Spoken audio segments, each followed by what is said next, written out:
ఈ సాధారణ బ్లడ్ ప్రెషర్కి పరిధులు ఏ విధంగా ఉంటాయి? సాధారణంగా 120/80 అంటాం రక్త పరీక్ష. అంటే 120/80 మిల్లీమీటర్స్ ఆఫ్ మెర్క్యూరీ.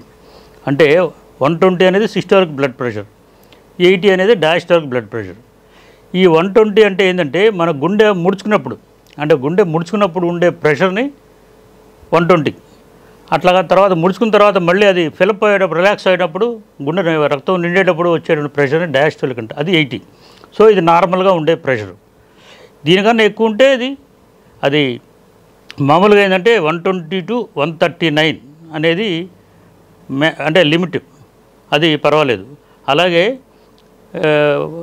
ఈ డయాస్టోలిక్ వచ్చేసి 80 to 89 వరకు మనం నార్మల్గా ఏ మందులు లేకుండా మామూలుగా ఉంచుకోవచ్చు.